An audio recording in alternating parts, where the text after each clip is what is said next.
Hello everyone, मैं Aqeel sir Guru Shikhar classes Fatehpur Sikri से। आज हम पढ़ने जा रहे हैं मोल प्रभाज या मोल अंश। तो देखिए मोल प्रभाज की परिभाषा क्या होती है और इसके आंकिक प्रश्न कैसे आते हैं। देखिए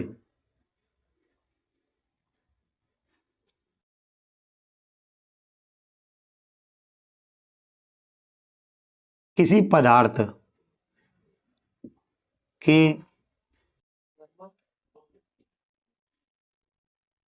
मोलों की संख्या, किसी पदार्थ के मोलों की संख्या तथा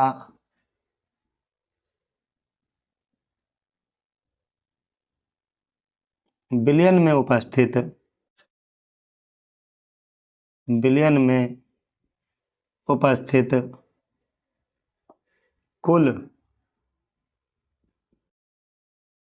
मोलों की संख्या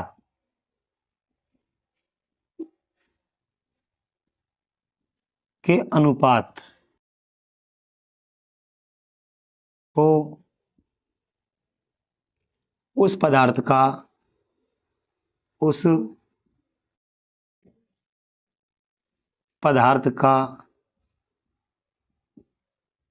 मोल अंश या मोल प्रभाज कहते हैं। तो देखिए ये थी हमारी छोटी सी परिभाषा। किसी पदार्थ के मोलों की संख्या तथा विलयन में उपस्थित कुल मोलों की संख्या के अनुपात को उस पदार्थ का मोल अंश कहते हैं। जैसा कि देखिए हम जानते हैं कि विलयन जो होता है विलेय और विलायक से मिलकर बना होता है। विलेय और विलायक से, जैसा कि हम जानते हैं विलयन जो होता है विलेय और विलायक से मिलकर बना होता है। विलयन में विलेय कम मात्रा में होता है और विलायक ज़्यादा मात्रा में। विलयन में विलेय कम मात्रा में होता है और विलायक ज़्यादा मात्रा में होता है। लेकिन जिस सवाल में अगर जल दे रखा हो जल, तो जल बेटा हमेशा विलायक ही होगा, भले ही वो कम मात्रा में क्यों ना हो। देखिए तो हमने क्या बताया कि विलयन जो होता है विलेय और विलायक से मिलकर बना होता है। तो मैंने क्या बोला है, किसी पदार्थ के मोलों की संख्या तथा विलयन में उपस्थित कुल मोलों की संख्या के अनुपात को उस पदार्थ का मोल अंश कहते हैं। जैसे कि ये विलेय और ये विलायक है, तो विलेय के मोलों को दिखाते हैं बेटा स्मॉल एन से। विलेय के मोलों को दिखाते हैं स्मॉल एन से और विलायक के मोलों को दिखाते हैं कैपिटल एन से। इतना मैं पहले बता चुका हूँ पहली वीडियो में। विलेय के मोलों की संख्या निकालते हैं भार बट्टे अणु भार, यानी कि स्मॉल डब्ल्यू अपॉन स्मॉल ए। और विलायक के मोलों की संख्या निकालते हैं भार बट्टे अणु भार, विलायक का भार अपॉन विलायक का अणु भार। तो देखिए जो मैंने परिभाषा लिखी है उसके अनुसार देखो सूत्र कैसे बनेगा। तो पहला सूत्र मैं बना रहा हूं मैं, विलेय का मोल प्रभाज कहो या कहो मोल अंश, एक ही बात है ना। तो विलेय का मोल प्रभाज तो मैंने बोला है किसी पदार्थ के मोलों की संख्या तथा विलयन में उपस्थित कुल मोलों की संख्या के अनुपात को, अनुपात माने डिवाइड को उस पदार्थ का मोल अंश कहते हैं। यानी कि नीचे तो आएंगे कुल मोल यानी कि विलेय के मोल प्लस विलायक के मोल, और ऊपर आएगा जिसका तुम मोल प्रभाज निकाल रहे हो। अगर हम निकाल रहे हैं विलेय का मोल प्रभाज तो ऊपर आएंगे विलेय के मोल और नीचे आएंगे कुल मोल, यानी कि विलेय के मोल प्लस विलायक के मोल। इसी प्रकार अगर हमको निकालना हो विलायक का मोल प्रभाज, विलायक का मोल प्रभाज तो ऊपर आएगी कैपिटल एन और नीचे आएंगे दोनों, यानी विलेय का मोल प्लस विलायक का मोल। कुल मिला के बात यह है जिसका भी मोल प्रभाज निकालेंगे उसके मोलों की संख्या ऊपर आएगी और नीचे आएगी कुल मोलों की संख्या। ठीक है, विलेय का मोल प्रभाज बराबर विलेय के मोलों की संख्या अपॉन कुल मोलों की संख्या, यानी कि विलेय के मोल प्लस विलायक के मोल। और अगर विलायक का मोल प्रभाज निकालते हैं तो ऊपर आएगा विलायक के मोलों की संख्या और नीचे आएंगे कुल मोलों की संख्या। ठीक है, चलो स्क्रीनशॉट ले लीजिए।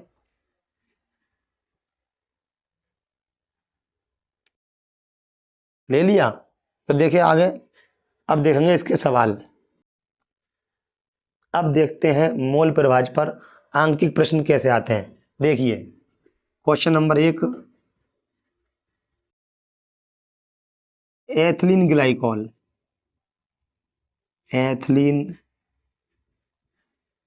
ग्लाइकॉल सूत्र होता है इसका C2H6O2 के मोल अंश की गणना कीजिए। गणना कीजिए, एथिलीन ग्लाइकॉल के मोल अंश की गणना कीजिए, जबकि विलयन में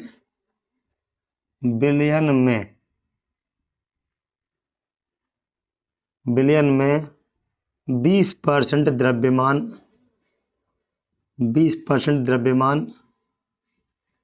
एथिलीन ग्लाइकॉल उपस्थित है। ये सवाल आपकी एनसीईआरटी किताब का सवाल है।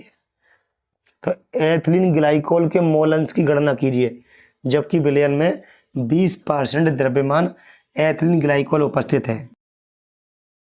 जिस सवाल में विलेय का नाम दिया है और विलायक का नाम नहीं दिया है तो विलायक को जल मानते हैं, वैसा ही सवाल ये है। इसमें देखिए एथिलीन ग्लाइकॉल का नाम दिया है और एथिलीन ग्लाइकॉल कौन है? विलेय। तो दूसरा पदार्थ क्या होगा? दूसरा पदार्थ होगा जल। देखिए इस सवाल में जो एथिलीन ग्लाइकॉल है, एथिलीन ग्लाइकॉल, और इधर लिख देता हूं जल। तो एथिलीन ग्लाइकॉल है आपका कितना? 20%। 20% का मतलब होता है बेटा 20 ग्राम। और जल कितना होगा? ये होगा आपका 80 ग्राम। 80 ग्राम भाई, परसेंट का मतलब होता है 100, यानी कि पूरे बिलियन का वजन है ना, पूरा बिलियन 100 ग्राम का है। 20% द्रव्यमान का मात्रक होता है ग्राम, यानी पूरे बिलियन, पूरा जो बिलियन है वो 100 ग्राम का है। और 100 ग्राम में जो एथिलीन ग्लाइकॉल यानी विलेय है वो 20 ग्राम है, और बाकी बचा हुआ क्या होगा? पानी होगा, जल, विलायक। अणु भार निकाल लेंगे। अणु भार एथिलीन ग्लाइकॉल का सूत्र देखो, ये लिख रहा है C2H6O2। कार्बन का परमाणु भार होता है 12, तो 12 दूनी 24। एक हाइड्रोजन का भार 1 है, एक हाइड्रोजन का 1 है, तो 6 हाइड्रोजन का हो जाएगा 6 एकन 6। एक ऑक्सीजन का 16 है, हम पे कितना ऑक्सीजन है? 2 ऑक्सीजन, तो 16 दूनी 32, 16 दूनी 32। तो ये आ गया आपका 24 6 30 और 32 62। अणुभार 62 आ गया बेटा, है ना। जल का अणुभार आप जानते ही हैं, 18 होता है। H2O का 18, जल H2O, 2 हाइड्रोजन और 1 ऑक्सीजन, 18। इतना सीख लो कि विलेय के भार को दिखाते हैं स्मॉल w से और विलायक के भार को दिखाते हैं कैपिटल W से। इसी प्रकार दोनों के अणु भार देख लीजिए, विलेय का अणु भार स्मॉल a से और विलायक का अणु भार कैपिटल A से। इसी प्रकार दोनों के मोलों की संख्या स्मॉल n से और इधर कैपिटल N से। तो के मोलों की संख्या भार बटे अणु भार, मोलों की संख्या भार बटे अणु भार। कितना भार है? 20 ग्राम, अड़ू भार 62, काटे 10/31, 10/31, तो 31 0.100 है, 31 93, कितने बचेंगे? 7 बचे, 70 हो गए, 31 दूनी 62, तो ये आ गए मोलों की संख्या, विलेय के मोलों की संख्या। विलायक के मोलों की संख्या भार बटे अड़ू भार, भार बटे अड़ू भार, काटो 2 से, 40/9, 9 का भाग देंगे 40 में, तो 9 चौक 36.4, 40 हो गए, 9 चौक 36, 9 चौक 36, 4.4। तो देखिए विलेय के मोलों की संख्या, विलायक के मोलों की संख्या। अब हमको निकालना क्या है? हमको निकालना है एथिलीन ग्लाइकोल का मोलंस, एथिलीन ग्लाइकोल का मोलंस। और एथिलीन ग्लाइकोल कौन है? विलेय है, यानी कि विलेय का मोल अंश, विलेय का मोल अंश छोटी एन अपॉन छोटी एन प्लस बड़ी एन। छोटी एन का मान कितना है? 0.32 अपॉन 0.32 प्लस 4.44, 0.32, 2 4 6, 3 और 4 7, पॉइंट 4 की 4, पॉइंट से पॉइंट काट देंगे, पॉइंट के बाद में 2 अंक है ना, अगर पॉइंट के बाद में बराबर अंक होते हैं तभी पॉइंट कटता है ना। तो ये आ गया आपका 32/476, कट रहा है यार, ये 4 से कट रहा है ये, तो 4 से काटेंगे इसको, 4 8 32, 4 एकन 4, 4 एकन 4, 3 बचे 36, 4 नाम 36, ही आ गया भाई 8/119, 8/119, 119, 0.80 हो गए, भाग टूटेगी 0.800 हो गए। ये कितना हो गया आपका?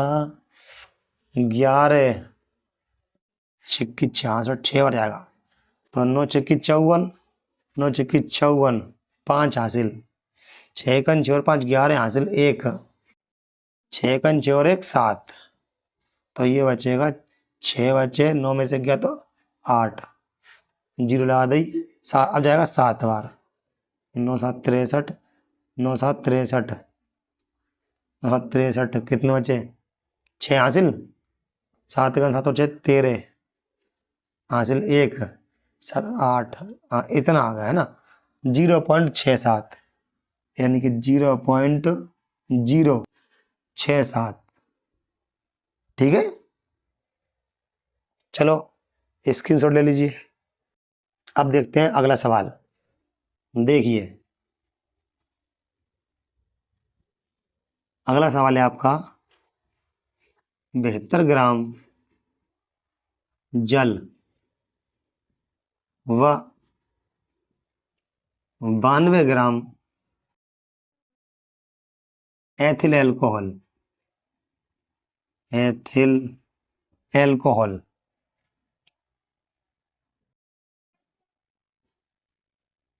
एल्कोहल के मिश्रण में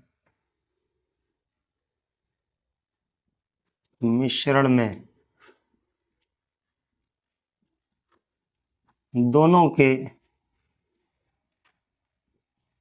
मोल प्रभाज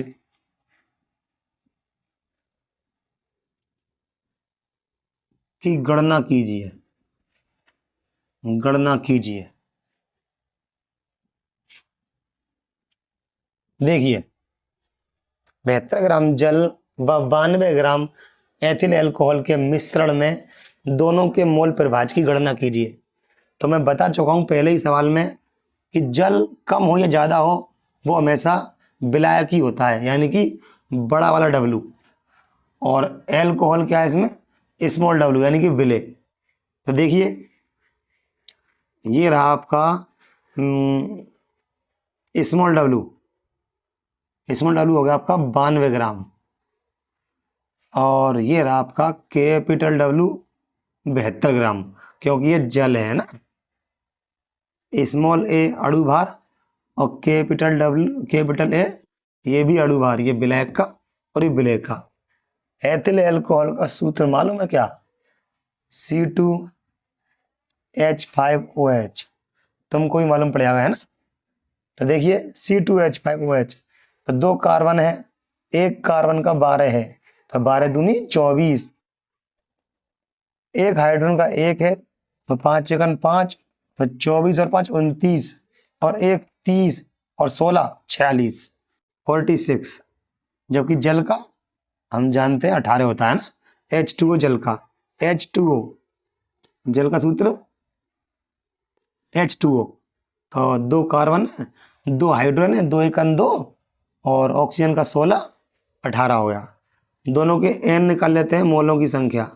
भार बटे अणु भार, भार बटे अणु भार, तो 92 बटे 46 बेटे 2 आ गया। ये आ गया विलय के मोलों की संख्या। अब आते हैं विलायक के मोलों की संख्या। भार बटे अणु भार 72 बटे 18, 18 चौक 72, 18 चौका 72। ये आ गया विलायक के मोलों की संख्या, ये विलय के मोलों की संख्या। और हमको निकालना है दोनों का मोल प्रभाज, यानी कि